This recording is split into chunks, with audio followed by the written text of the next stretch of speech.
Estimados participantes, vamos a dar inicio a la segunda jornada del curso de capacitación en Derechos Humanos y Fundamentales en el marco del ordenamiento jurídico boliviano. En ese sentido, vamos a dar la bienvenida a nuestro expositor para esta jornada, quien es licenciado en Derecho y Ciencias Jurídicas, cuenta con un diplomado en Gobernabilidad y Gerencia Política de la Universidad de George Washington. Tiene también máster en Derecho Internacional de los Negocios, con especialidad en Resolución Internacional de Controversias de la Facultad de Derecho, Ciencias Criminales de la Universidad de Lausanne, Confederación Suiza. Cuenta también con un masterado en Derecho, con mención en Derecho Internacional y Comparado de la Facultad de Derecho, Ciencias Criminales de la Universidad de Lausanne. Máster en Ciencias Sociales, con mención en Políticas de Desarrollo de la Facultad de Ciencias Políticas y de la Universidad de Lausanne. Cuenta también con una maestría en Sociología de la Facultad de Posgrado de la Universidad Mayor Real y Pontificia de la Universidad San Francisco Javier de Pizarro. Cuenta con amplios posgrados en la Facultad de Derecho de la Universidad Nacional de Chile. Como en su experiencia laboral, ha sido letrado de presidencia en el Tribunal Constitucional Plurinacional de Bolivia en la gestión 2020, primer secretario en la misión permanente de Bolivia en las Naciones Unidas y otros organismos internacionales en Ginebra, Suiza, de las gestiones 2017 al 2020, presidente del Comité de Acceso a los Mercados de la Organización Mundial del Comercio en la gestión 2019, letrado del Tribunal Constitucional de Bolivia en las sesiones 2013 al 2015, becario de la Fundación Patiño del 2010 al 2012, abogado en el Tribunal Constitucional de Bolivia de la Unidad de Jurisprudencia y abogado asistente en normativas en las sesiones 2005 al 2009 y del 2012 al 2013. En su experiencia en docencia y consultorías ha sido docente en la Universidad Andina Simón Bolívar en las maestrías en Derecho Constitucional. Ha sido también docente en la maestría de Derecho Constitucional en la Universidad Mayor de San Andrés. Ha sido también docente de la maestría de Administración de la Justicia en la Universidad Autónoma Gabriel René Moreno. También ha sido docente en nuestra unidad facultativa de posgrado de la Universidad Mayor Real Pontificia San Francisco de Chuquisaca. Docente también en la Escuela Militar de Ingeniería, EMI, en la maestría de Derecho Procesal. Y contamos con bastantes publicaciones y reconocimientos. Es autor del libro de Filosofía de los Derechos Fundamentales, eh, autor también del libro Jurisprudencia Constitucional en la Nueva Constitución Política del Estado. Y es en ese sentido que tenemos el agrado de presentar a nuestro docente, a nuestro expositor para el día de hoy. Damos la bienvenida al doctor Fernando Bruno Escobar Pacheco. Doctor, adelante. Gracias. Muchas gracias, Israel. Te agradezco por la presentación. Gracias, Marlene, por coadyuvar con los temas logísticos eh, de esta charla. Quería pedirles que, bueno, vamos a estar 1 hora y media, dos horas juntos. No es mucho tiempo, entonces les quería pedir su máximo de atención. Tanto para ustedes, para que podamos salir con algo nuevo de de esta charla, como para mí, porque evidentemente no es agradable hablar a un público ausente, entonces sí les pido el máximo de atención y que podamos participar lo más posible. Quiero agradecer a la Facultad de Derecho por esta invitación, quiero agradecer al decano, el doctor Marcelo Encinas, quiero agradecer al doctor Luigi Gorena por hacerme parte de este curso. Y creo que definitivamente estos cursos, si bien son cortos, son cursos que coadyuvan bastante en la formación de los estudiantes, de los abogados, porque siempre permiten que en un lapso corto de tiempo se pueda tener información, conocimientos nuevos, se pueda discutir ideas nuevas que a veces uno no se puede dar tanto tiempo para estructurar o para ser parte de programas académicos más largos. Así que veo con muy buenos ojos la organización de este curso. Con ese contexto, yo voy a hablar en las siguientes 2 horas sobre los derechos humanos y fundamentales Justamente ahí va a estar un poco la introducción de esta charla.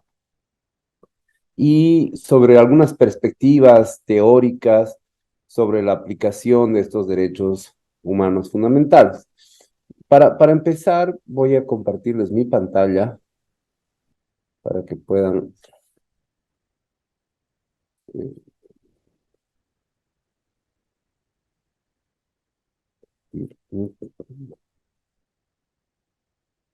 acá está.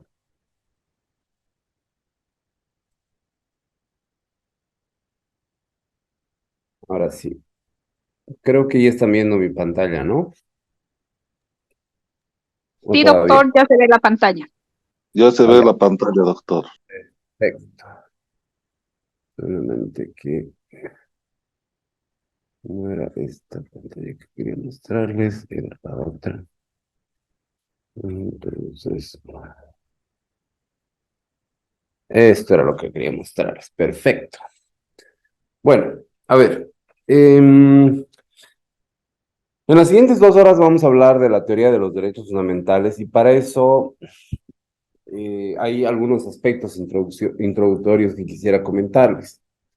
En primer lugar, la dicotomía en la nomenclatura. Derechos fundamentales, derechos humanos. Ustedes deben haber escuchado estos dos conceptos en distintos lugares, ¿no?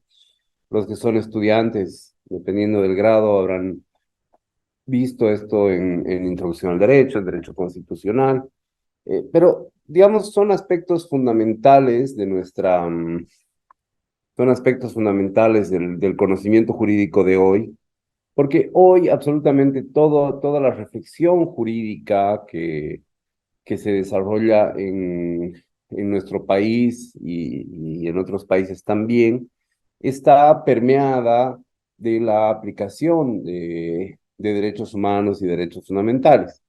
Esto obedece a razones históricas que las vamos a comentar acá, pero más allá de esas razones históricas, más allá de esas razones históricas, la realidad hoy hace que absolutamente toda la reflexión jurídica esté vinculada o esté relacionada con derechos humanos fundamentales. Y por eso es sustancial que se conozca estas categorías conceptuales. Si nosotros hacemos digamos, un repaso histórico de la noción de derechos fundamentales, vamos a encontrar que estos surgen como una contestación del iluminismo al poder monárquico despótico, ¿no? Y entonces ahí vamos a encontrar las constituciones que fueron surgiendo a finales del siglo XIX y a principios del siglo XX, como, digamos, los paradigmas en términos de tiempo en el que podemos identificar el surgimiento formal desde la perspectiva del derecho constitucional de normas relacionadas con los derechos fundamentales. ¿Por qué? Porque justamente esas facultades eran para establecer que el poder ya no tenía como centro de gravedad al monarca, sino que el poder tiene como centro de gravedad al individuo. Y ahí, sin duda, la Revolución Francesa, la independencia de Estados Unidos, es decir, las luchas coloniales, han jugado un rol central en la creación jurídica del individuo en el derecho constitucional moderno. Esa creación jurídica del individuo en el derecho constitucional moderno va a ser el núcleo central del entendimiento de por qué existen estas nociones de derechos humanos o de derechos fundamentales. Ahora, si vemos digamos, en estas construcciones, conceptualmente se usa el término derechos fundamentales porque son aquellos derechos que son esenciales para el ser humano dentro de un territorio, dentro de un estado determinado. Entonces, nosotros podemos decir que incluso los derechos fundamentales son previos, más allá de las posiciones teóricas que tengamos al respecto, son previos a los derechos humanos, porque la reflexión de los derechos o del derecho internacional de los derechos humanos surge con fuerza, ¿no? Después de la Segunda Guerra Mundial. Entonces estamos hablando que unos años después recién surge esta noción de el derecho internacional de los derechos humanos con toda una institucionalidad que parte de una construcción de lo que es el sistema de Naciones Unidas. Entonces, como ven, digamos, el origen de la reflexión de los derechos como piedra angular del ordenamiento jurídico es, en términos históricos, anterior a la reflexión sobre los derechos humanos, porque estos derechos humanos como categorías de derecho internacional surgen después de la Segunda Guerra Mundial, con fuerza, ¿no? Y que habían algunas, como ustedes ya habrán visto en historia del derecho, en derecho constitucional y en otras materias, ya habían algunas reflexiones sobre los derechos. Y, digamos, si queremos profundizar aún más nuestra reflexión, podemos encontrar que la construcción de lo que yo les decía, el tema de que el individuo es el centro de gravedad del ejercicio del poder, se basa en una palabrita que es para mí básica, y es el tema de la subjetividad. Es decir, ¿qué implica la subjetividad? Implica que el ser humano tiene la capacidad de tener derechos subjetivos, derechos suyos, individuales, personales, ¿no? Es decir, sacamos de la reflexión, digamos, del centro de la reflexión del derecho, que el derecho solamente son categorías normativas que se aplican por igual en la sociedad, y pasamos a construir la noción de subjetividad como un conjunto de facultades que están, digamos, sistematizadas o están enfocadas a que el ser humano puede ejercer individualmente derechos subjetivos.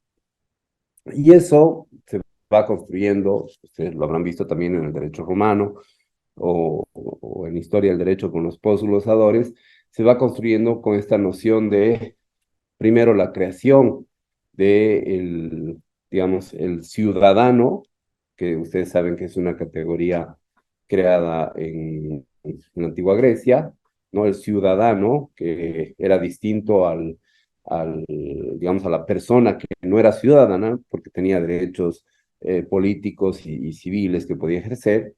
Y en esa construcción de la ciudadanía ya se va desarrollando estas nociones de derechos subjetivos asociados a la ciudadanía, que eso va evolucionando en el derecho romano, y es por eso que los postglosadores, aquí hago un pequeño paréntesis, digamos, ¿no? Los posglosadores eran los que hacían comentarios en las sistematizaciones que se tenía sobre el código de Justiniano y todos esos instrumentos relacionados con el derecho romano que sistematizaban el derecho romano, y ellos hacían notas, ¿no? Por eso son glosas, notas en esos textos del derecho romano, estamos hablando de la Edad Media con los posglosadores, y ellos identifican, ¿no? En varios textos de derecho romano, donde van surgiendo estas categorías de derechos subjetivos, ¿no? Entonces, digamos, el ejercicio jurídico ya se va construyendo mucho antes que en este periodo de la Ilustración, post-monarquía despótica, pero la reflexión jurídica sobre el sujeto, sobre el individuo, sobre el ciudadano, es anterior. Entonces, digamos, sin profundizar mucho en esta parte histórica, estos son componentes esenciales que hacen a la construcción de las categorías de derechos fundamentales y derechos humanos. Ahora,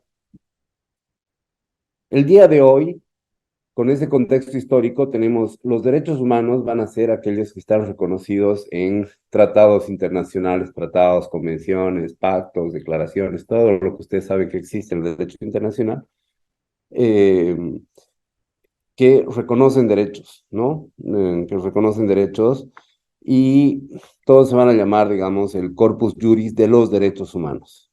Estamos hablando de derecho internacional de los derechos humanos. Y a nivel nacional, los estados estilan usar la nomenclatura de derechos fundamentales. Ahora, eso tiene unas digamos, tiene algunos matices, y esos matices son que, por ejemplo, si uno ve la Carta de Naciones Unidas, ve que la Carta de Naciones Unidas habla de derechos fundamentales, o si uno ve la Constitución de Bolivia habla de derechos humanos. Entonces, les digo que conceptualmente en general va a ser así, derechos humanos en el contexto internacional, derechos fundamentales en el contexto nacional, pero tiene estos matices normativos en distintos instrumentos.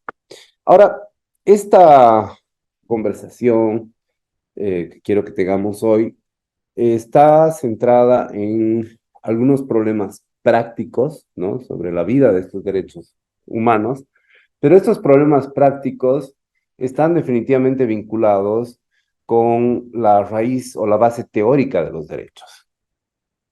¿Por qué?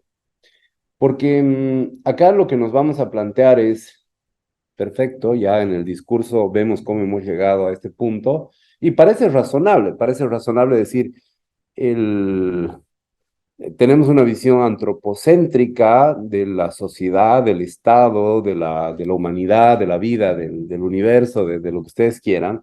El ser humano está al centro de la reflexión, porque antes el ser humano estaba perdido del centro de la reflexión. Teníamos un sistema de poder que no estaba basado en la importancia del humano, sino que estaba basado en el hecho de que quien estaba en el poder era lo más importante para el ejercicio del poder.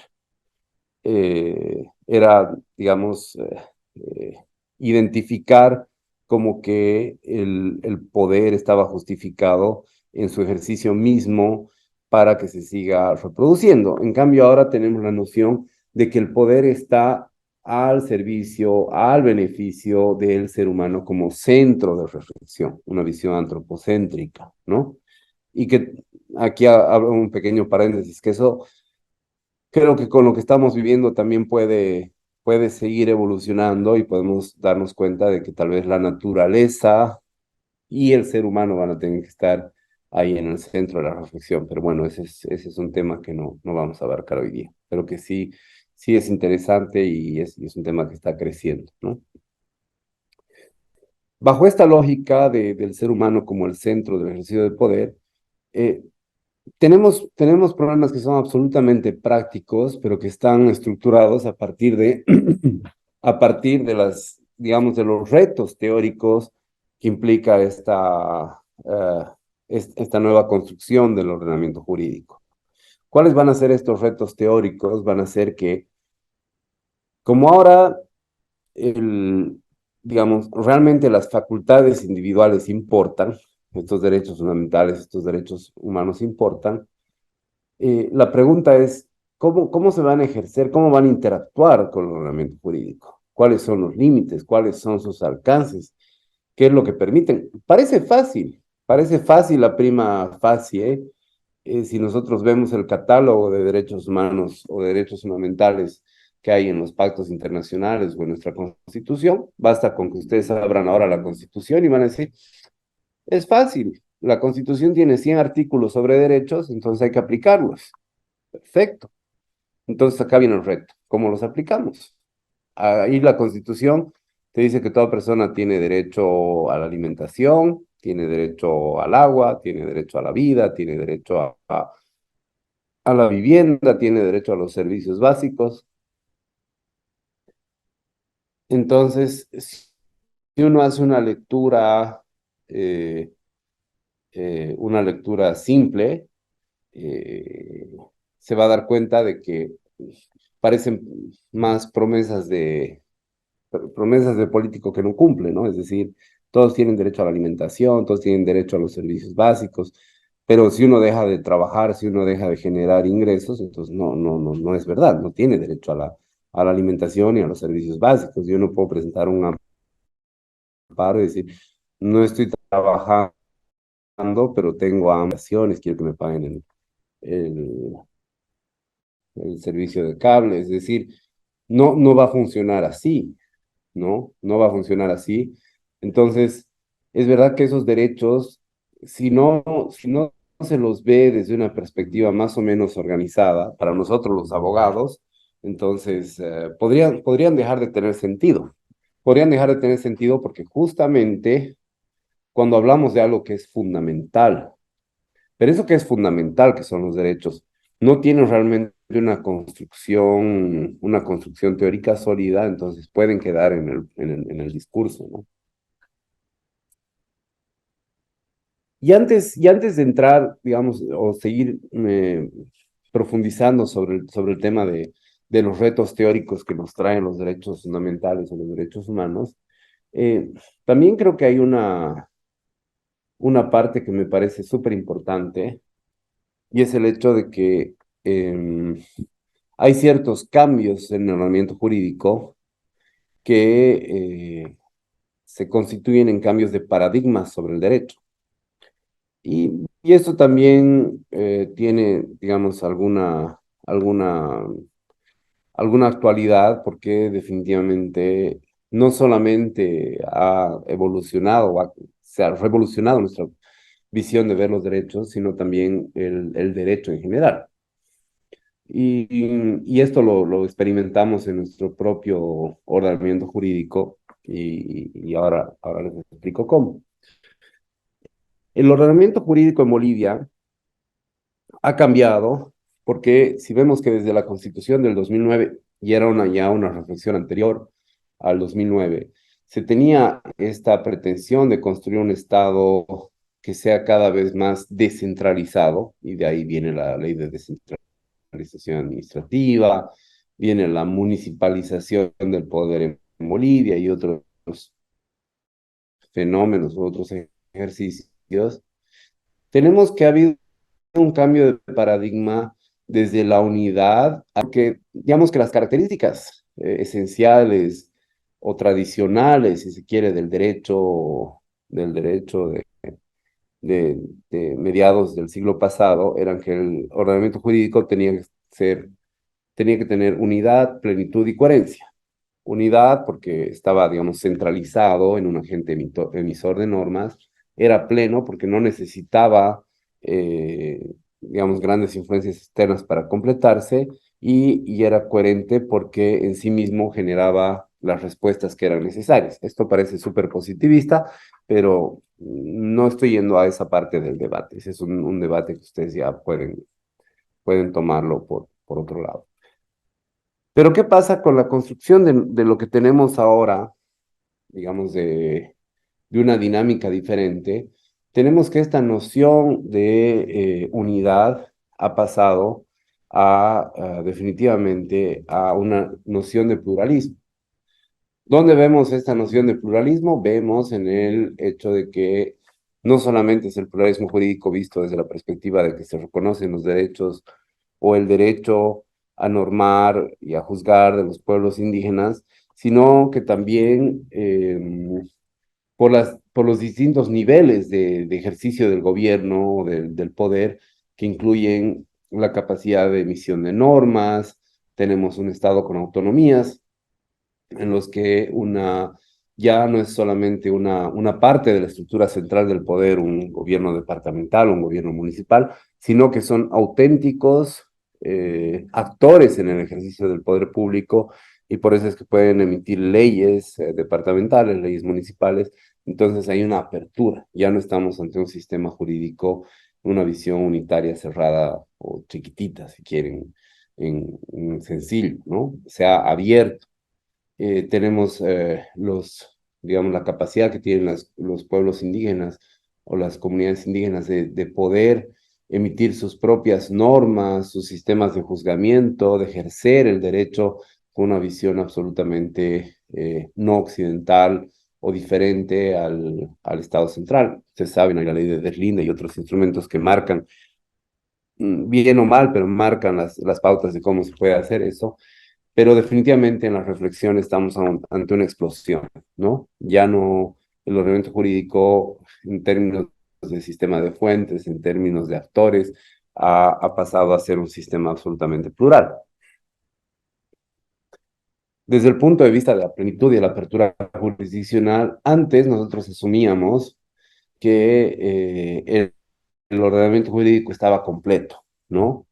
Estaba completo porque si uno leía la Constitución boliviana y las leyes, Entonces, tenía todos los elementos para encontrar la verdad. Eh, Le voy a poner entre comillas para que no me critiquen, le voy a poner entre comillas la verdad absoluta, porque la verdad absoluta estaba dentro del propio sistema normativo, ¿no? Bastaba leer la Constitución, tres leyes más, y tenía la solución al problema que pudieras haber tenido.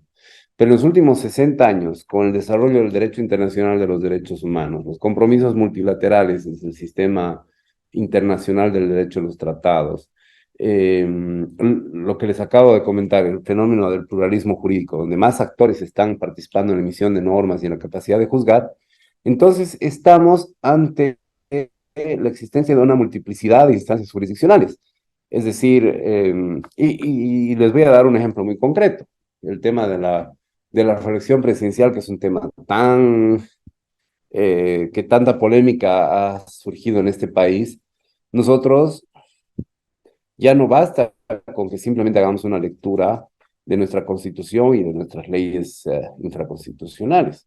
¿Por qué? Porque en el fallo del 2017 ya hubo, digamos, la integración de lo que se denomina como el control de convencionalidad, mal hecho para muchos, y yo me incluyo, mal hecho el control de convencionalidad, porque en ese momento se incluyó, digamos, una fuente externa para generar una respuesta del ordenamiento jurídico a la pregunta jurídica, a la problemática en cuestión. ¿Es posible la reelección en el contexto X? Entonces ahí lo que hizo el Tribunal Constitucional en ese momento, el 2017, es dar una respuesta, pero no le bastó el sistema jurídico, digamos, interno, sino que tuvo que, para dar la respuesta, acudir a una fuente externa, que era la Convención Americana de Derechos Humanos. Ya hizo un artículo 23 y dijo, este artículo 23 habilita que sí existe la posibilidad de que haya una reelección prácticamente indefinida, porque no establece la reelección como un criterio de exclusión a la posibilidad del derecho de participación política que está el 23 de la Convención. Yo, ¿por qué digo que ese test estaba mal hecho? Yo no estoy juzgando la decisión y la forma en la que se hizo. Eso ya es un problema de, digamos, de las autoridades de ese momento. Pero el tema es que digamos, para alegar o para incluir una fuente externa, cuando no ha habido una interpretación auténtica del intérprete, en este caso, ¿quién es el intérprete auténtico de la Convención Americana de Derechos Humanos? Es la Corte Interamericana. Entonces, cuando no ha habido una interpretación auténtica, es muy arriesgado lanzarse a hacer una interpretación que delimite los alcances de la propia convención. Y es más, había una interpretación en el caso Hellman que era más bien, digamos, un poco opuesta, ¿no? Porque establecía que ese 23 no establecía un números clausus cerrados, sino que, digamos, era una norma abierta. Yo, como les digo, no me estoy metiendo en el debate sobre la reelección, ¿no? Pero está la reflexión sobre la apertura del ordenamiento jurídico, es decir, ya no basta solamente ver nuestro derecho interno, que se abre a fuentes externas. Entonces, por eso es que hablamos de la apertura jurisdiccional. Y esa apertura se da en términos de supraestatalidad. Por ejemplo, en la Unión Europea es mucho más fuerte. Nosotros hablamos en Sudamérica de lo que pasa con la Corte Interamericana, que está limitada a derechos fundamentales. A nivel europeo, el Tribunal de Justicia Europea, no digo el Tribunal Europeo de Derechos Humanos, tiene, digamos, competencias mucho más agresivas en términos de lograr la integración comunitaria entre los países, y ahí se mete a delimitar o a definir temas de competencia, de propiedad intelectual, mucho derecho internacional económico, ¿no? Que termina moldeando o estableciendo criterios comunes en los países europeos. Con todos, digamos, con esos dos componentes pasamos también digamos, un cambio de paradigma de que el ordenamiento jurídico ha pasado de ser un sistema coherente, ¿no? Eh, Esto sí, en el esquema, digamos, en la concepción más positivista que se pueda tener, a tener que ser un sistema de argumentación. ¿Por qué? De nuevo, por lo mismo, porque ya no es tan sencillo como parecía o como pretendía el Código Napoleónico. No sé si les han contado la historia del Código Napoleónico, pero el Código Napoleónico era la pretensión de que en ese código tenían que estar absolutamente todas las respuestas a todos los problemas que podían tener, que podían existir en una sociedad. Por eso tenía más de 2000 artículos. Tenía que resolverse. Los redactores del código tendrían que haber tenido la capacidad de imaginarse cualquier circunstancia y que esté establecida ahí para no dejar un margen de argumentación o de construcción o de construcción del juez. Y de ahí viene la noción de que el juez tenía que ser simplemente la boca de la ley, ¿no? No podía ser un intérprete. No, ¿cómo? El legislador había definido cómo era la regla y el juez tenía que simplemente aplicarla y por eso viene la noción de que el juez tenía que ser la boca de la ley. ¿Qué es lo que pasa? Que 200 años después del Código Napoleónico nos hemos dado cuenta que el problema es que el Código Napoleónico podía tener 2000, 5000, 10.000 o 100.000 artículos, nunca va a tener la capacidad de sistematizar absolutamente todos los escenarios posibles de conflictividad entre los seres humanos. ¿Por qué? Porque la vida es dinámica, porque la vida tiene un nivel de complejidad que no puede sintetizarse en un esquema de normas. Imagínense simplemente poner en un papel todo lo que ustedes hacen todos los días es prácticamente imposible. Es decir, eh, cada segundo están pasando cosas que hacen que cada escenario, cada situación tenga sus particularidades infinitas. No son particularidades que puedan ser describibles o que puedan ser parametrizadas. No se puede establecer por eso normas que abarquen absolutamente todos los escenarios posibles. Esa era la intención, era construir una especie de prototipos normativos que puedan resolver cualquier problema. Por eso es que cuando alguien me dice la ley es clara, la ley está ahí, es evidente lo que dice la ley, yo siempre miro ese argumento con algo de reticencia, porque es muy difícil encontrar situaciones en que la ley es completamente clara. ¿Por qué? Porque tenemos una exposición normativa, porque tenemos varios sistemas de fuentes, porque más allá de las fuentes normativas institucionales, incluso la concepción sobre las palabras y sobre la forma en la que las personas las van a interpretar va evolucionando con el tiempo, las necesidades humanas también evolucionan. Entonces, ese concepto de la claridad, que es un tema que se ha discutido también mucho en la filosofía del derecho, eh, es, eh, es absolutamente, creo, discutible y como que neutraliza esta noción de que el ordenamiento jurídico no requiera una inmediación de la argumentación jurídica, ¿no? Creo que necesariamente estamos condicionados por esa, digamos, vigencia de la argumentación. Ahora, sí, yo creo que es importante decir, y creo que es una parte de la responsabilidad que tenemos que tener, es que muchas veces esto puede ser peligroso si no se lo hace con absoluta rigurosidad. ¿A qué me refiero con esto? Con que evidentemente, ok, el ordenamiento jurídico no va a ser completo en sí mismo y vamos a necesitar de la argumentación o de la interpretación del juez para que vaya construyendo o para que vaya interpretando el derecho permanentemente. Pero el problema de esto muchas veces es que los jueces se permiten, eh, de alguna forma,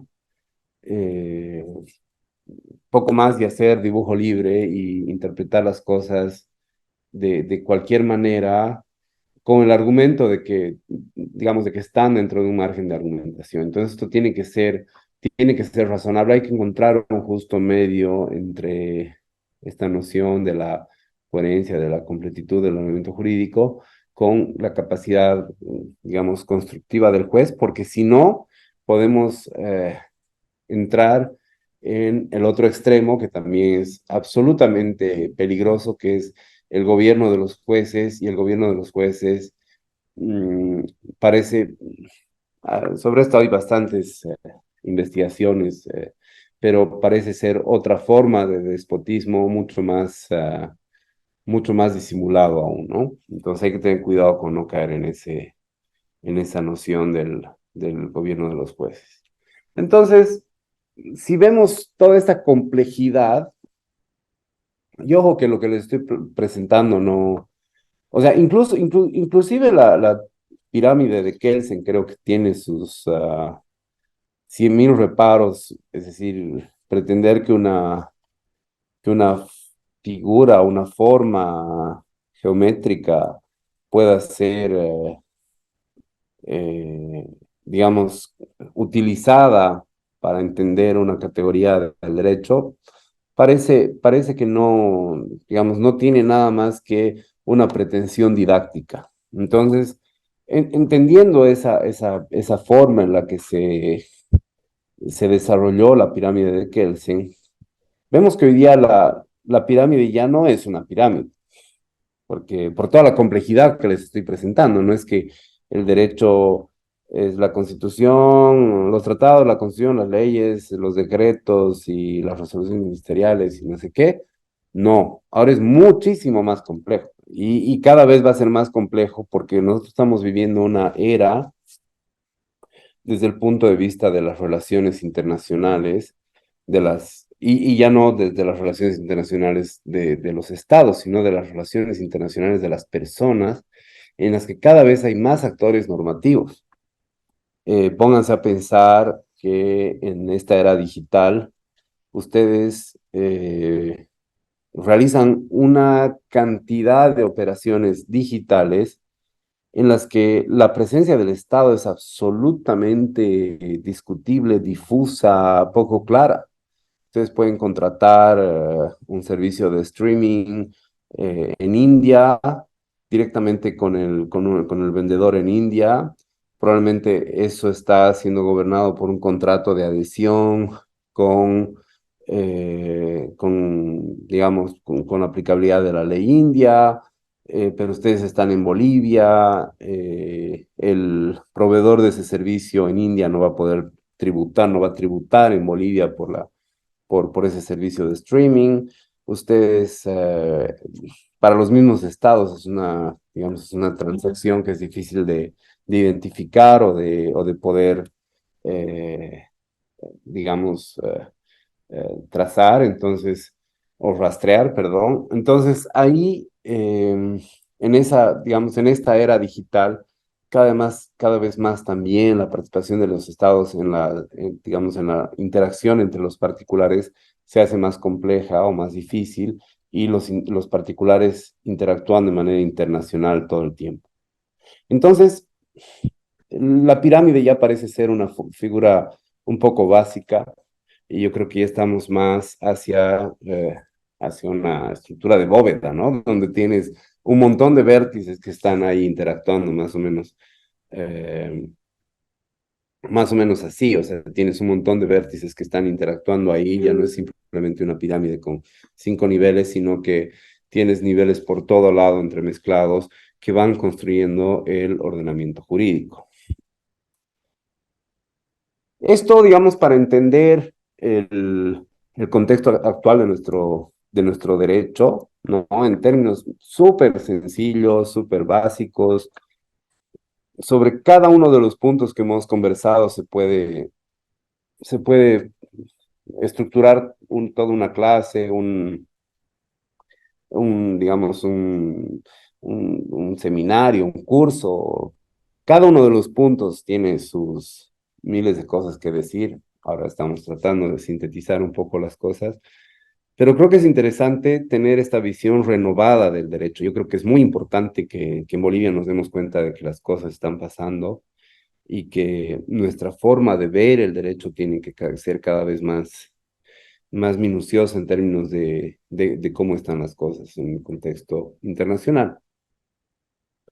Y ahí yo les decía al principio, les decía, es súper importante poder trabajar en la noción de, eh, estamos viviendo una era de los derechos, pero esa era de los derechos no la vamos a poder entender adecuadamente mientras no tengamos la capacidad de construir una teoría de los derechos fundamentales que más o menos, no estoy pidiendo que resolvamos absolutamente todos los, digamos, todos los temas pendientes, pero que más o menos tengamos en cuenta o en la mente a qué nos referimos con esta teoría de los derechos fundamentales.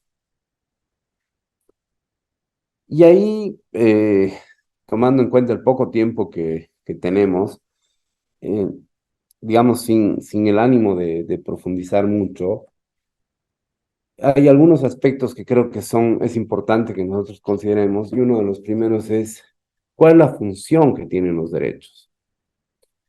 Y esto digamos, nos permite ir avanzando en la reflexión.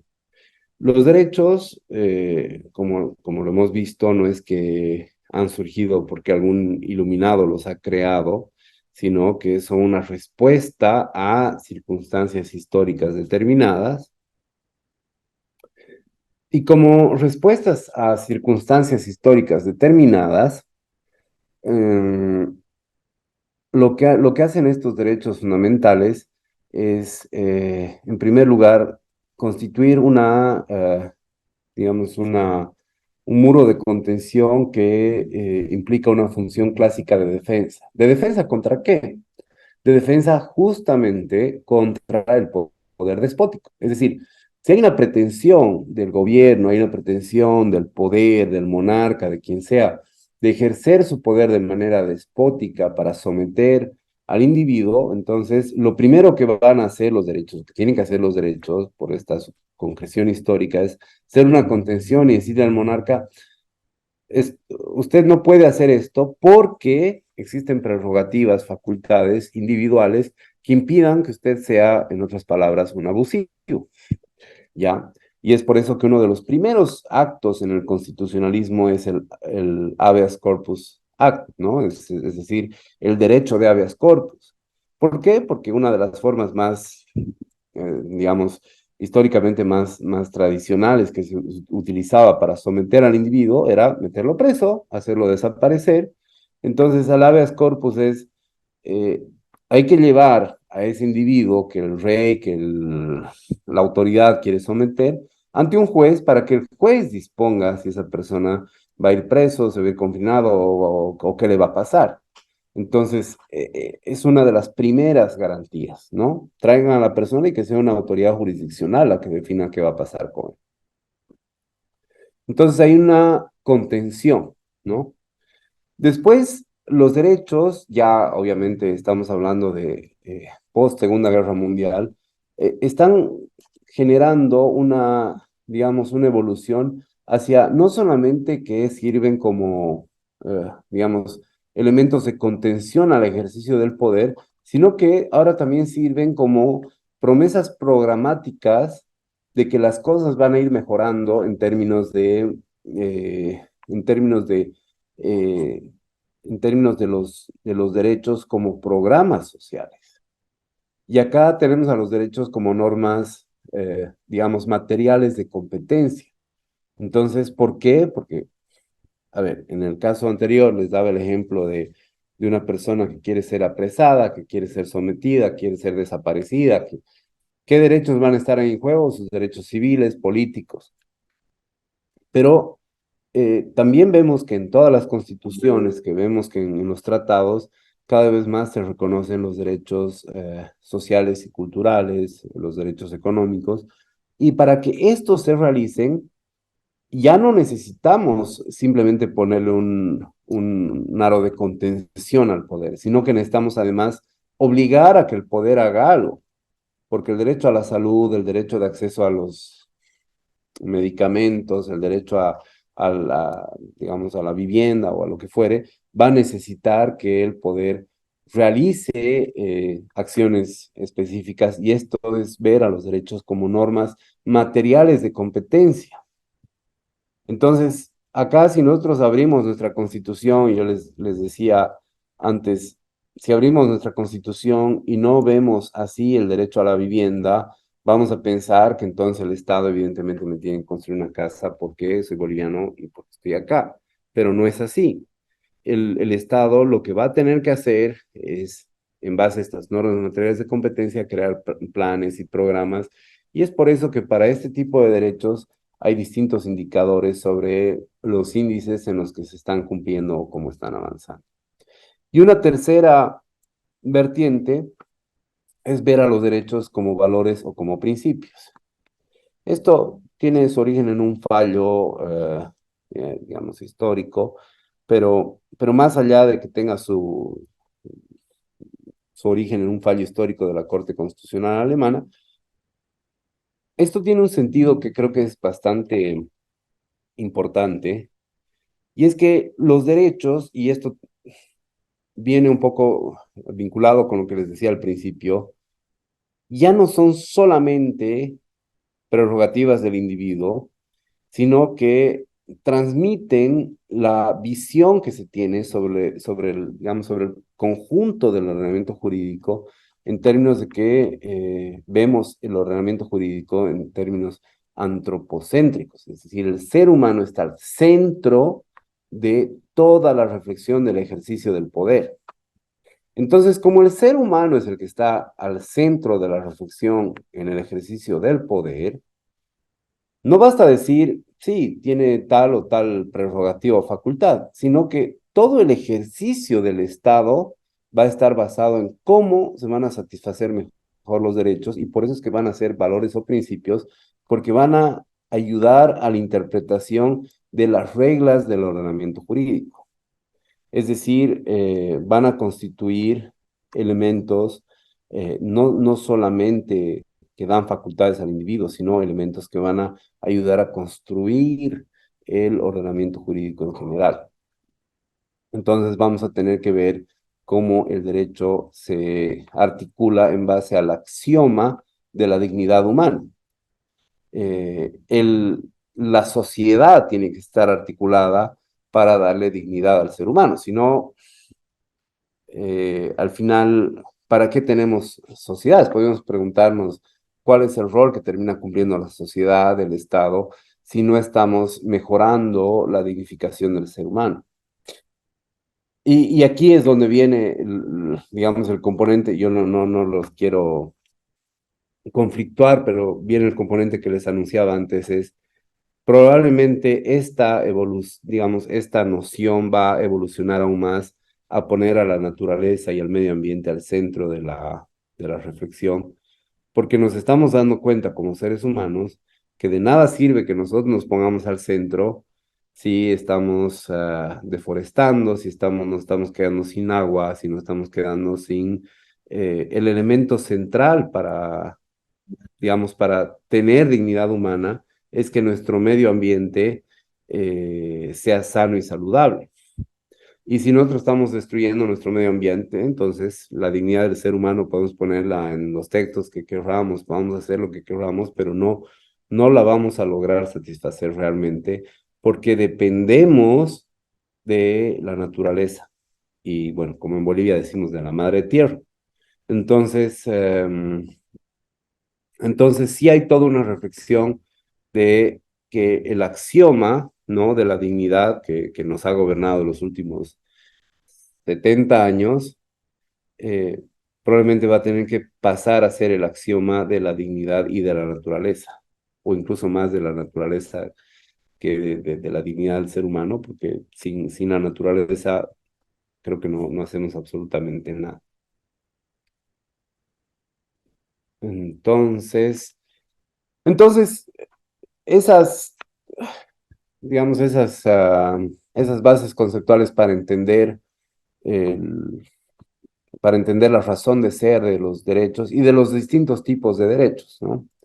Cada vez vamos aterrizando un poquito más, y ahora entramos en lo que nosotros, o en lo que presentamos como la dogmática y es fundamental, que esto es prácticamente cómo ir construyendo, eh, digamos, una teoría de los derechos que cada vez esté más elaborada, más estructurada, que resulte lo más,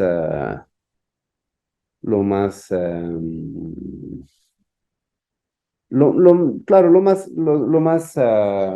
lo mejor construida posible, ¿no?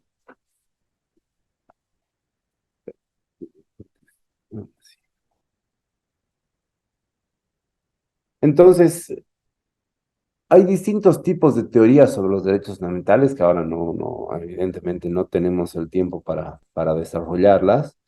Si ustedes en algún momento quieren comentar, quieren profundizar, bueno, me contactan. Eh, Voy a dejar ahí en un mensaje en el Zoom mis datos de contacto para que cualquier duda o cualquier requerimiento que tengan adicional sobre material, sobre información, me lo hagan saber sin ningún problema, con todo gusto lo hago. Pero entonces yo lo que les quiero comentar es que en términos generales existen al menos cinco distintas teorías sobre los derechos fundamentales. Está la teoría liberal o del Estado de Derecho burgués, de los derechos, entenderán cuál es la lógica de esa teoría. Está la teoría institucional, está la teoría axiológica, está la teoría democrática funcional y está la teoría del Estado social de los derechos fundamentales. Cada una de estas teorías tiene sus enfoques. Hay un libro muy interesante de Bokenforde donde él sintetiza cada una de estas teorías. Como les digo, ahora no tenemos el tiempo para desarrollar a las 5, pero eh, eh, creo que lo que vamos a hacer ahora es un poco más interesante porque nosotros vamos a abarcar, digamos, una faceta que creo que es absolutamente relevante sobre eh, una, una forma de ver también los derechos fundamentales, que es la de la tipicidad de los derechos humanos o de los derechos fundamentales. ¿De dónde viene esta noción de la tipicidad de los derechos fundamentales? Viene de que más allá de las cinco teorías que sintetiza Bokenforde, eh, si le damos una leída a las cinco teorías presentadas, creo que seguimos en la reflexión política. Es un poco lo que yo estaba haciendo antes, ¿no? Les hablaba del axioma de la dignidad, del axioma de la naturaleza. Toda esa reflexión creo que está muy bien y la tenemos que hacer, pero parece más una reflexión política que una reflexión jurídica, es decir, específicamente de abogado, ¿no? Y digo esto porque cuando decimos específicamente de abogado es en términos práctico operativos, los abogados tenemos el rol dentro de la sociedad, obviamente que eso tiene millones de matices, pero de ser los que vamos a interpretar el derecho. Entonces, más allá de la construcción política de las teorías de los derechos fundamentales y el rol que juegan estos en la sociedad, lo que realmente nos va a, lo que realmente nos va a importar a nosotros es, ok, más allá de eso, más allá de la forma, de la teoría detrás de los derechos, ¿cómo los vamos a aplicar en el día a día? Y es ahí donde viene esta teoría de la tipicidad de los derechos fundamentales, en la que nosotros nos planteamos el problema principal de la concreción positiva de los derechos como un problema. Es decir, eh, tenemos categorías que son súper generales y ahora cómo volvemos esas categorías que son súper generales como realidades concretas. A qué nos referimos con esto? De nuevo, voy a volver al ejemplo de nuestra propia Constitución y para eso voy a dejar de compartir un segundo mi pantalla.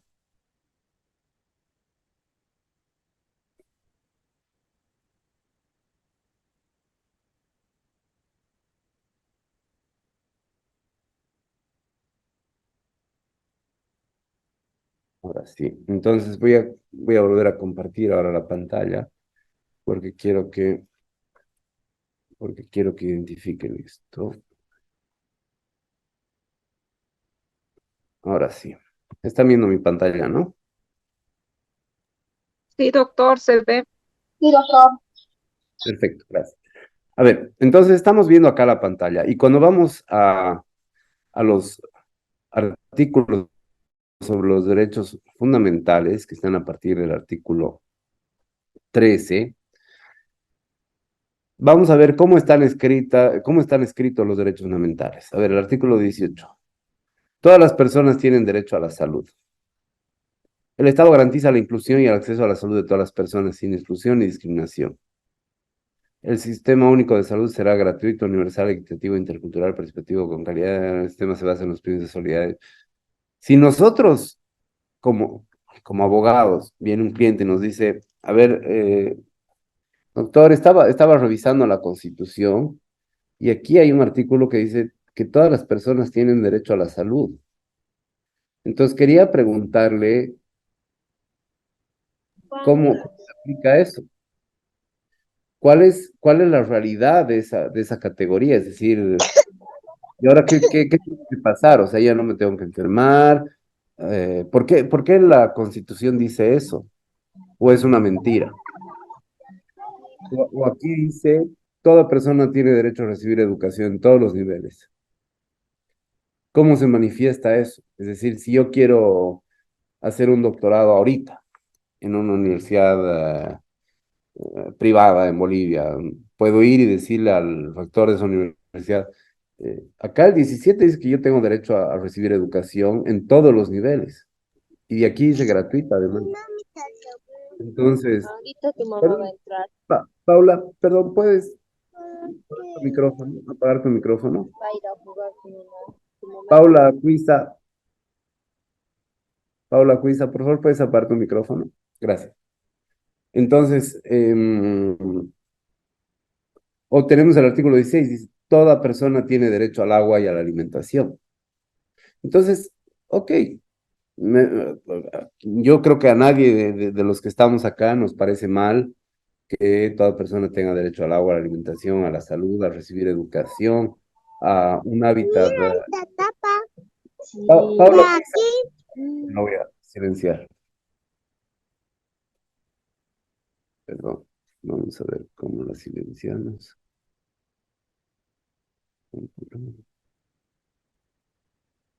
Creo que ya está silenciada.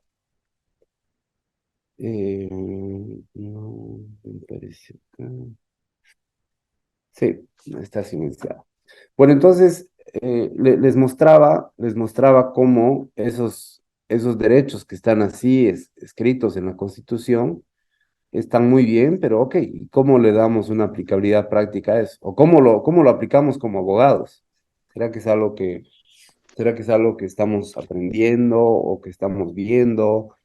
Eh, entonces, sobre esto, definitivamente en el tiempo que nos queda y tampoco en 2 horas, ni en 3, ni en 5 lo podríamos hacer, pero hay todo un desarrollo, todo un trabajo que hay que hacer en términos de entender realmente cómo se puede construir. Perdón, de nuevo, Paula, no sé por qué no encuentro para silenciar. Eh, Paula, te ruego pongas tu micrófono en silencio.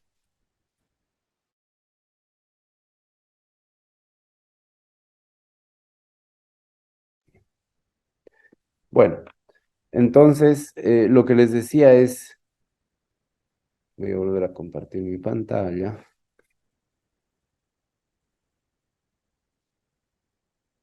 Entonces lo que les decía es, ahí viene la importancia de la reflexión jurídica, ¿no? Es decir, cómo vamos a convertir estas promesas tan lindas en realidades concretas. Y justamente eso es lo que nosotros nos planteamos cuando nos referimos a la concreción de los derechos como problema.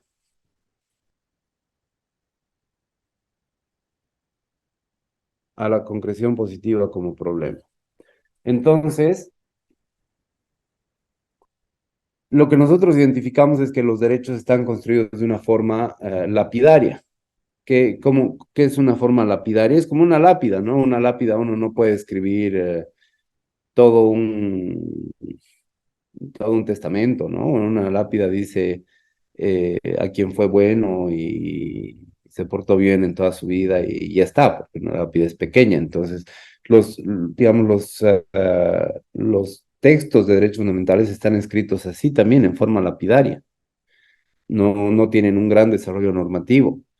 Si nosotros vemos el derecho civil, el derecho penal, que tiene una tradición dogmática mucho más grande. ¿Cuántos años de construcción de derecho civil? Cuando hablamos de derecho romano, de los glosadores de la Edad Media y todo, estamos hablando de una construcción de siglos de derecho civil. Entonces, en esa construcción de siglos de derecho civil, evidentemente, ha habido toda una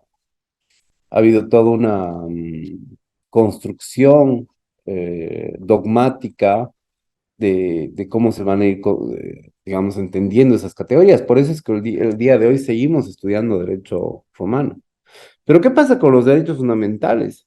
Que hoy los derechos fundamentales interactúan con absolutamente todas las categorías del ordenamiento jurídico, incluido con el derecho civil, con el derecho penal, que tienen una gran dogmática, ¿no?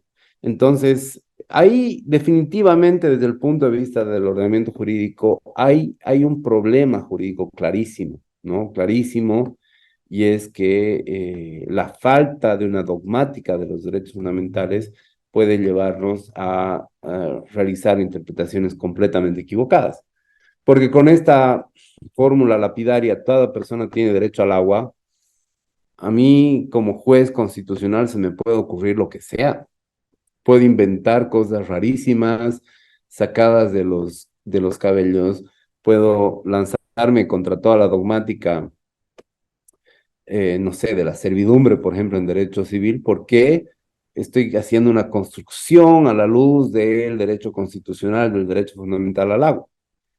Entonces, yo creo que es irresponsable ver los derechos fundamentales así, como cartas abiertas para que el juez constitucional se invente lo que quiera. Tienen que ser definitivamente, tienen que ser, estos derechos fundamentales tienen que ser interpretados de manera completamente razonable, ¿no? Razonable, hay que construir, hay que trabajar una dogmática de los derechos. Yo creo que en Bolivia ese es un campo para desarrollar ampliamente. Cada derecho tiene su, digamos, todo un campo de trabajo, de profundización, de reflexión. Así que bueno, yo los invito a que lo vean con esa perspectiva, ¿no? Ahora, ¿cuáles son los problemas de estas formas lapidarias? Que tienen una muy débil referencia normativa, ¿no? Son prácticamente vacías, como lo veíamos. Entonces, no cumplen con una función esencial que tiene que tener cualquier norma jurídica, y es dar certeza, ¿no? Dar certeza contenido, al contenido del derecho, que es lo que abarca la esfera protectiva de una norma jurídica. Entonces, ¿qué va a implicar esta tipicidad fundamental? Va a ser tratar de ayudar a la construcción de esa concreción positiva o de ir definiendo más o menos cuál es el contenido objetivo que tiene un derecho fundamental. Entonces, eh, ¿cuáles van a ser los elementos de esta tipicidad fundamental? Van a ser los elementos personales del tipo fundamental, van a ser cuál es el contenido del derecho, que es lo protegido, y va a ser cómo ese derecho puede ser afectado. Y ahora vamos a ir viendo cada una de estas categorías.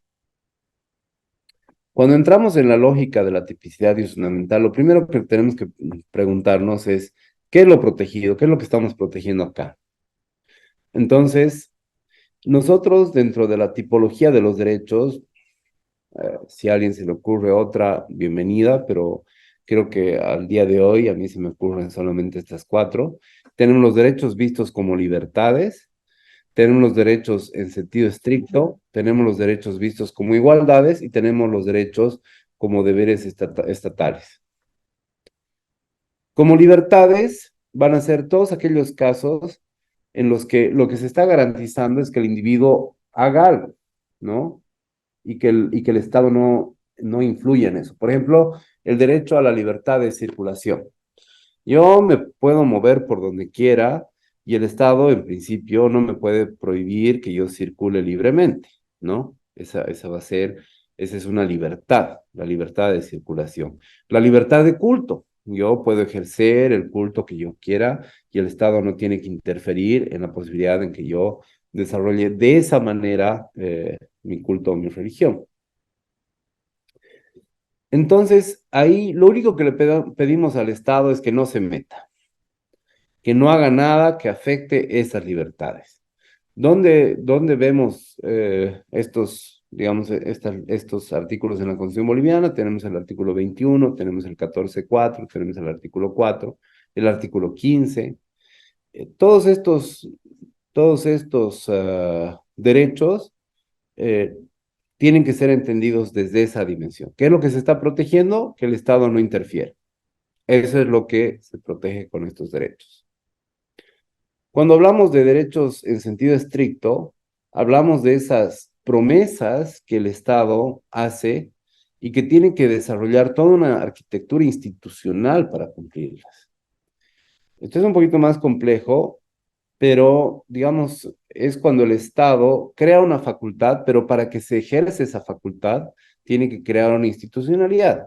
Ahí el ejemplo típico es el derecho de acceso a la justicia o el derecho a la tutela judicial efectivo, que está en el artículo 115, porque el Estado no le basta con decir, usted tiene derecho a la tutela judicial efectiva o de acceso a la justicia. El Estado lo que tiene que hacer es crear un órgano judicial que en ese órgano judicial hayan las, digamos, hayan las condiciones de acceso a la justicia, de debido proceso y de todas estas otras prerrogativas que van a permitir que se pueda ejercer estos derechos de acceso a la justicia de manera eh, digamos, en base a los criterios desarrollados o contenidos en estas normas. Por ejemplo, el debido proceso exige que haya jueces independientes, previos, imparciales, el juez natural, es decir, que sea compuesto con anterioridad a ser juzgado, que uno pueda ser escuchado, entonces para eso tiene que existir toda una estructura procesal que permita que haya juicios justos. Entonces ahí el Estado tiene que crear toda una institucionalidad para permitir la existencia de estos derechos. Estos derechos, como se denomina en la doctrina, son derechos en sentido estricto. Después tenemos a los derechos vistos como igualdades. Ahí lo que no estamos prohibiendo o protegiendo es la no discriminación. Todos van a poder ejercer los derechos en términos, digamos, en las mismas características que otra persona que está exactamente en las mismas condiciones, porque si no, eso es un acto de discriminación que está prohibido. Eso está en el artículo 14 del Pacto Internacional de Derechos Civiles y Políticos, por ejemplo, y también el artículo 14 de nuestra Constitución. Y esto implica esta prohibición general de prohibición de discriminación. Finalmente, hablamos de los deberes estatales presentados como derechos y acá volvemos a lo que yo les comentaba. Son esas normas programáticas. Entonces, si nosotros entendemos que estas normas programáticas son aquellas en las que el Estado tiene que hacer algo para cumplir un deber estatal, entonces ya estamos entendiendo mejor a qué nos referimos con estos derechos. Porque estamos entendiendo que acá el Estado, no es que el Estado no tiene que hacer nada, más bien todo lo contrario, no es que el Estado tiene que crear una estructura, una infraestructura, no. El Estado tiene un deber de hacer algo. Y acá, sí, les voy a compartir de nuevo mi pantalla. Si vamos de nuevo a la Constitución después de haber visto esto, ya entendemos mejor. A ver, si nosotros vemos toda persona tiene derecho al agua y a la alimentación. Esa no es una libertad. Claramente no es una libertad porque acá no es que el Estado tiene que, digamos, Acá no le estamos pidiendo al Estado que no haga nada. Aquí más bien le estamos pidiendo al Estado que haga algo. ¿Y qué es lo que le estamos pidiendo al Estado? Podemos leer el segundo párrafo y entendemos que el Estado tiene la obligación de garantizar la seguridad alimentaria. Entonces, este derecho a la alimentación no es que el Estado me tiene que alimentar todos los días, sino que tiene que garantizar la seguridad alimentaria y eso implica una política pública. Entonces, el grado de cumplimiento por parte del Estado de este derecho está o tiene que ser analizado en función del análisis del grado de avance y desarrollo que tenga sobre su política pública de seguridad alimentaria. Entonces, nos vamos a juzgar al Estado en términos de cómo está de la mejor manera posible ejerciendo esta política pública de garantía de la seguridad alimentaria. En el caso del derecho a la salud va a ser lo mismo, y por eso es que después de estos derechos, digamos, que están siendo proclamados así como con esa fórmula lapidaria, el Estado tiene ahí una obligación que está desarrollada. En el caso de los derechos civiles y políticos, acá estamos hablando de que el Estado no tiene que hacer nada, o sea, lo que le estamos pidiendo al Estado es que no interfiera. Entonces, por eso vemos que hay la libertad de pensamiento. El Estado no puede afectar la libertad de pensamiento de una persona, no tiene que inmiscuirse en la libertad de pensamiento. Entonces, eso nos está ayudando a entender en esta construcción dogmática de los derechos fundamentales qué es lo protegido por cada categoría de derechos. Después tenemos otro componente que nos ayuda a entender también mejor los derechos, y es el tema de los elementos personales del tipo y es fundamental. ¿A qué nos referimos con esto? Primero, ¿quién es el titular? De nuevo, es algo que nos tenemos que preguntar. A ver, cuando la Constitución dice a toda persona, bueno, titulares somos todos, es cualquiera, pero hay muchos casos en los que hay una titularidad diferenciada. Por ejemplo, los derechos políticos no se pueden ejercer, bueno, salvo digamos, excepciones, pero en regla general no se pueden ejercer por personas que no hayan cumplido los 18 años, es decir, que no sean mayores de edad, que no tengan capacidad plena de obrar. Los derechos de las naciones y pueblos indígenas solamente se les va a aplicar a las naciones y pueblos indígenas. Tenemos derechos específicos para los niños, niñas y adolescentes. Tenemos la prohibición de maltrato contra los adultos mayores. Ese es un derecho específico para adultos mayores. Habrá que cumplir las características personales del tipo para ser titular de ese derecho. Los derechos de personas con discapacidad. Entonces, cada vez estamos cerrando un poquito más la brecha. Otro elemento fundamental es identificar quiénes son los destinatarios de las normas y usos fundamentales. ¿A qué nos referimos con destinatarios? ¿Quién es el que tiene que hacer o no hacer algo? En algunos casos podrá ser, digamos, el Estado central, y ahí nos vamos a tener que fijar en las normas de competencia que también están en nuestra propia Constitución, donde vamos a ver cómo existen, digamos, yo les hablaba hace un momento de las normas autonómicas, en los que ya no solamente es el Estado central, sino el nivel municipal, el nivel departamental, será el legislativo municipal, el legislativo departamental, será, entonces, estamos identificando quién es el que tiene que cumplir, quién es el que tiene que no interferir, quién es el responsable de la vigencia del derecho fundamental.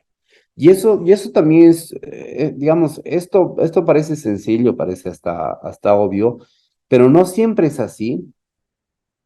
Y personalmente me ha ayudado mucho, por ejemplo, para identificar casos no solamente, digamos, para resolver un caso en la justicia constitucional, o para presentar una acción constitucional, identificando claramente quién es el responsable, quién es el titular.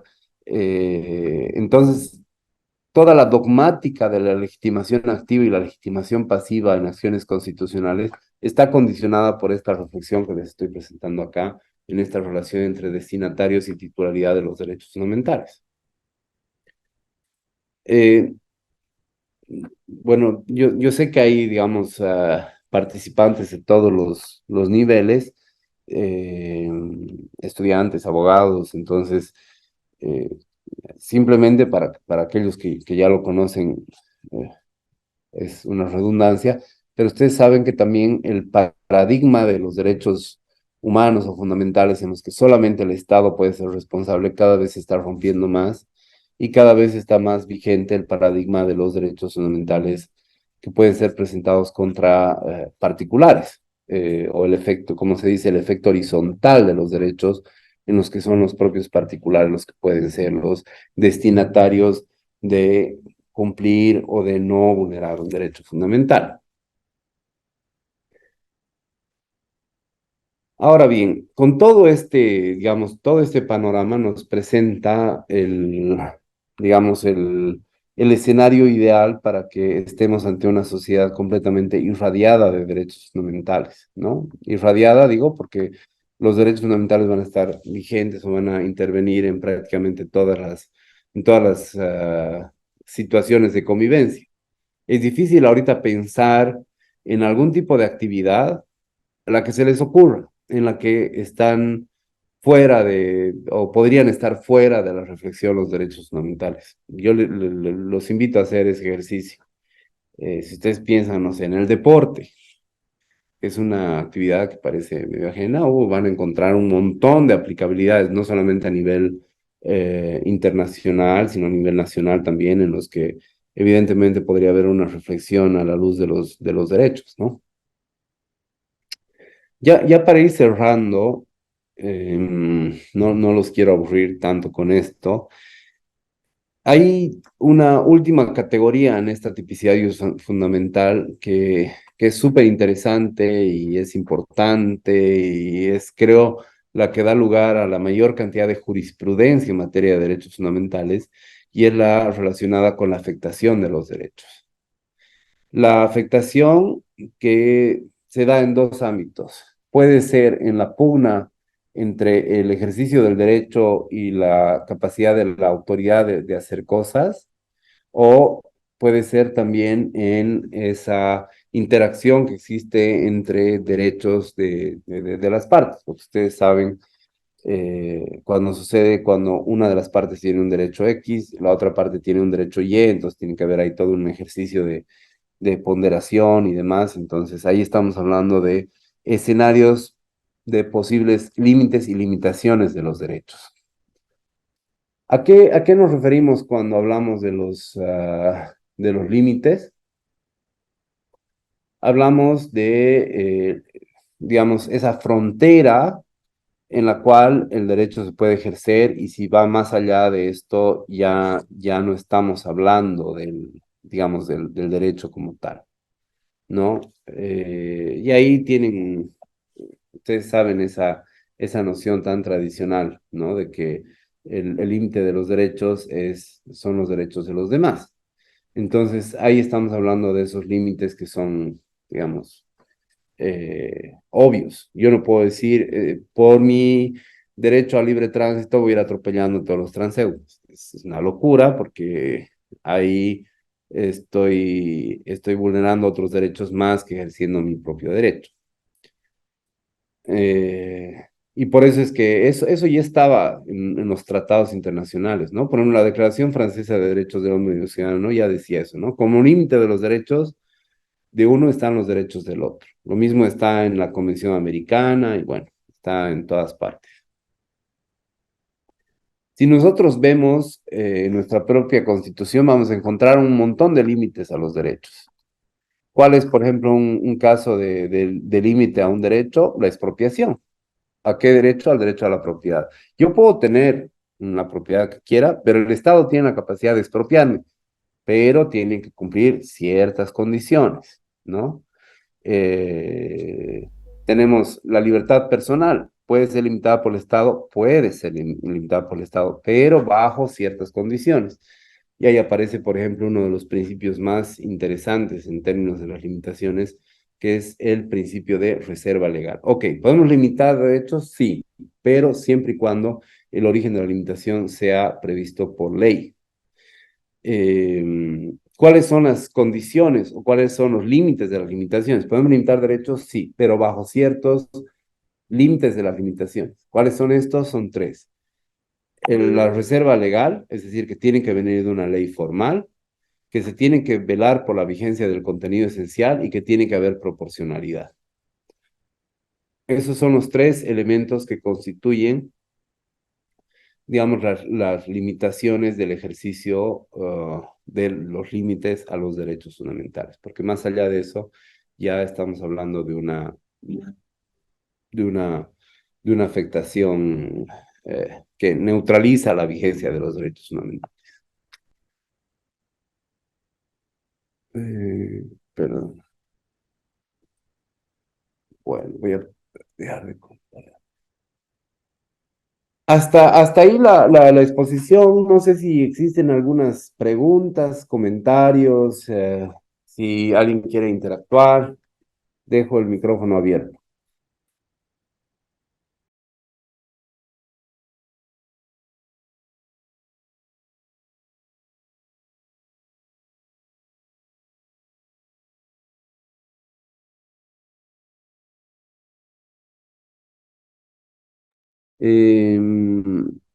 Mario Saavedra. Mario, ¿no quieres hacer la pregunta eh, oralmente? Así interactuamos un poquito más.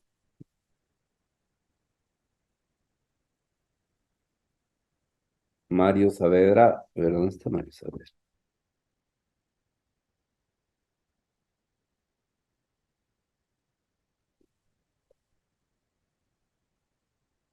Bueno, creo que no. Tal vez tiene algún problema de cámara o tiene algún problema de cámara o de micrófono o lo que fuera. Mira, como decía al principio, la trascendencia de la definición es más es una cuestión absolutamente teórica, porque en términos prácticos, operativos, se los usa de manera indistinta. Como les daba el ejemplo, hay documentos internacionales que hablan de derechos fundamentales y hay documentos nacionales que hablan de derechos humanos. Sin embargo, sirve para entender un poquito mejor el hecho de que en regla general, si ustedes se van a la constitución de cualquier país, por regla general van a encontrar la nomenclatura que dice derechos fundamentales. Y si se van al Sistema Internacional de Protección de Derechos Humanos, por regla general van a encontrar la nomenclatura de derechos humanos. Entonces, sirve para entender que si bien estas dos categorías protegen exactamente lo mismo, tienen esa sutileza conceptual.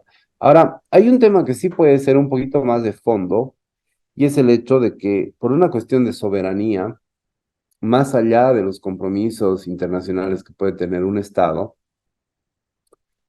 por una cuestión de soberanía, un Estado es libre de definir cuáles van a ser los derechos fundamentales que va a reconocer dentro de su ordenamiento jurídico.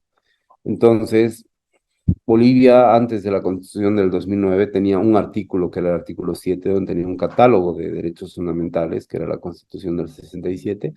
El 2009 ha decidido tener más de 100 artículos. Es una cuestión de soberanía, puede definir cuáles son los derechos fundamentales para el país. Ahora, de nuevo, y volviendo a este comentario que hacía sobre la bóveda, el tema es que al ser parte de los sistemas internacionales de protección que incluyen el sistema de Naciones Unidas, el sistema, digamos, interamericano, entonces, de manera implícita, igual todo este gran corpus juris de derechos humanos termina siendo parte del bloque de constitucionalidad. No sé, Mario, si está clara la respuesta. Dice gracias. A ver, ¿quién más tiene alguna otra pregunta? De preferencia, me gustaría eh, que las hagan hablando, pero bueno, si quieren hacerlas por escrito, no hay problema.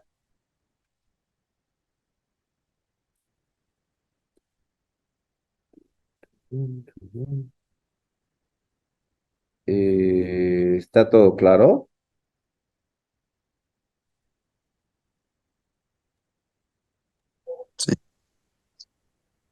Sí, doctor. ¿Sí? ¿No tiene más preguntas? Me alegro muchísimo que esté todo tan claro, pero me sorprende, la verdad, porque hay varias cosas ahí para conversar.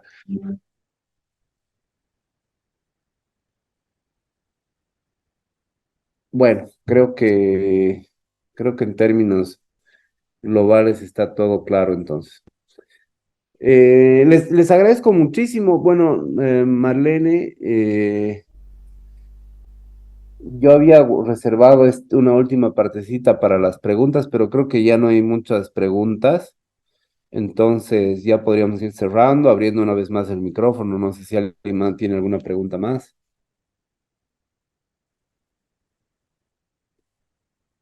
Marlene. Doctor, muy buenos días. Creo que sí, ya no tenemos más participación de nuestros estudiantes.